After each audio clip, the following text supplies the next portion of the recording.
Hola, estamos en el capítulo número 4 de nuestra historia del Islam. Nos encontramos en el tema del camino a la revelación del profeta Muhammad, habiendo explicado en el episodio anterior lo que era, en términos generales, la revelación. Y en ese episodio hablamos de algunos conceptos que son importantes, que mencionamos muy rápidamente y que les prometí que íbamos a profundizar. Por eso, el tema de este episodio son 3 nombres interconectados: abrahanismo, hanifismo, islam.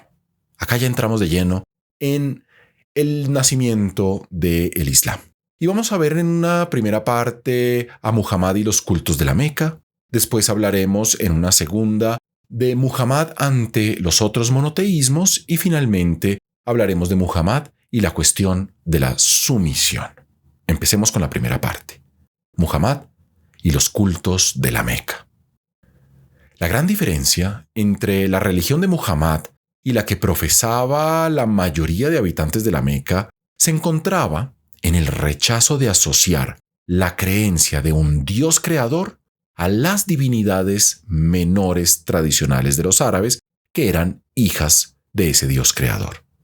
También, varias revelaciones buscaban afirmar la existencia de un Dios único y todopoderoso, al igual que criticar la asociación a otros dioses, que en árabe se llama el shirk. El mensaje que transmitía Muhammad buscaba promover el culto puro, con un monoteísmo estricto, como se lee en una sura muy famosa, la sura 112, que tiene un nombre justamente que va en este sentido: la adoración pura.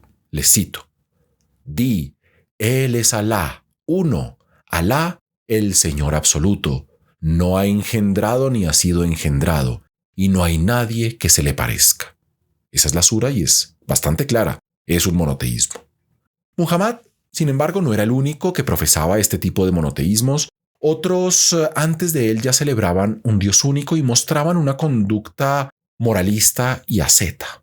Varios usaban, en la época de Muhammad y un poco antes, vestimentas distintivas, declamaban versos revelatorios y se hacían llamar profetas, al igual que Muhammad. Todos ellos se llamaban los Hanif. Todos afirmaban su adhesión a la religión de Abraham, el ancestro de los árabes, que no adoraba sino a un solo Dios. Estos Hanif hacían peregrinaje a la Meca, que según la tradición había sido iniciado por Abraham mismo. Sin embargo, los Hanif no eran un movimiento organizado, seguían individualmente su búsqueda espiritual y desarrollaban sus propios conceptos religiosos.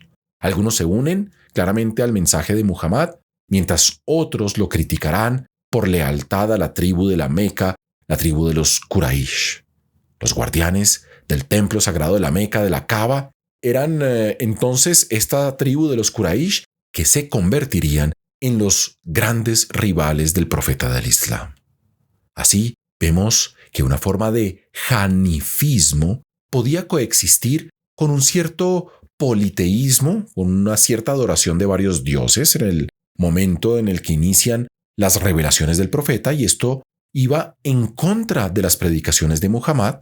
De ahí la famosa sura 3, verso 67, que dice así, que es muy importante: Abraham no era ni judío ni cristiano, sino un hanif y un musulmán, y no uno de los asociadores. Es decir, se deja claro que, a pesar de toda la tradición politeísta y de que había un hanifismo, un movimiento, una serie de movimientos de ascetas moralistas, realmente la religión de Abraham es la que sigue el profeta del Islam. Entendiendo esto, pasemos a nuestra segunda parte: Muhammad ante los otros monoteísmos que coexistían en la península arábiga. Según esta sura del Corán que les leí, es claro que el hanifismo, por lo menos como lo planteaba el profeta Muhammad, no admitía otras divinidades, y por eso el Corán muestra en otras suras, como la sura 6, 19, la 21, que Abraham se convierte al culto de un Dios único, destruyendo los ídolos de los árabes como lo hará posteriormente Muhammad. Además, este pasaje nos muestra que la religión de Muhammad no se definía solamente con respecto al hanifismo, sino también a las otras dos religiones reveladas que se conocían en Arabia, el judaísmo y el cristianismo, que también reclamaban la herencia de Abraham. Sobre todo la revelación hecha a Muhammad contiene muchos otros relatos que tienen que ver con los profetas de la Biblia. En ese sentido, la revelación del Islam busca confirmar las revelaciones anteriores para poder apropiárselas finalmente. También se le pedía a judíos y cristianos aceptar la religión de Muhammad, presentada como la religión de Abraham, es decir, la verdadera religión que había sido alterada por judíos y cristianos. Las bases de esta nueva religión se van afirmando con más claridad mientras Muhammad vive la presión de la tribu de la Meca y debe entrar en debates teológicos con ellos. De hecho, sus opositores no rechazaban necesariamente el monoteísmo que conocían bastante bien, ni la nueva religión del Islam, solo pedían que se inscribiera en las tradiciones monoteístas de Arabia que convivían con el culto a otros dioses. Estos detractores exigían a Muhammad pruebas concretas, físicas, del poder de su famoso Dios.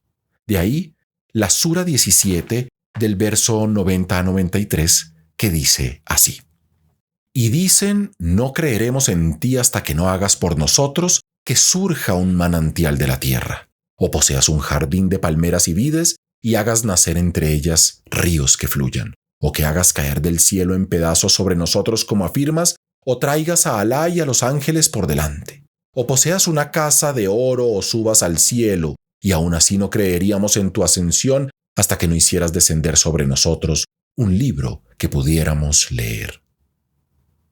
Pasemos a la tercera parte, Muhammad y la sumisión. Le piden hacer aparecer a Dios y a los ángeles a Muhammad, es decir, mostrar sus poderes y los de su Dios por medio de diferentes signos que en árabe se llaman ayat. A esto Muhammad responde que los signos del poder divino estaban por todas partes, en la perfección de la creación, para los que supieran verlo. Su mensaje se oponía así a sus detractores en una actitud que no se fundaba en argumentos tangibles y racionales, sino en la aceptación, la confianza y la sumisión, es decir, la definición de la palabra Islam. La palabra Islam significa sumisión. Por eso el Corán dice en la Sura 6, verso 14, «Di, se me ha ordenado ser el primero en someterme y que no sea de los asociadores». Los que se negaban a someterse a Dios y que persistían en negar los signos divinos se convertirían desde entonces en los negadores, los al-kafirun. Eran los que persistían en los ataques contra Muhammad, quien continúa a predicar en la Meca mientras su clan pudo protegerlo, en particular su tío Abu Talib. Pero tras la muerte de su tío, su clan, el clan de los Banu Hashim, lo abandona. La organización tribal de los árabes estaba organizada de tal manera que un individuo no podía vivir aislado sin pertenecer a un clan. Muhammad y sus seguidores hubieran podido quedarse en la Meca, pero no hubieran podido imponerse tras haber intentado replegarse en la ciudad de Taif y finalmente cuando Muhammad decide exiliarse definitivamente a otra ciudad, la ciudad de Yathrib, en el año 622, huyendo de la Meca por salvar su vida e iniciando con esto la famosa era musulmana, la Hégira, que podríamos traducir al español como la huida, el principio del Islam. En el siguiente episodio hablaremos entonces de cómo se crea una nueva comunidad ya después de la huida del profeta en la ciudad de la Meca. Chao, chao.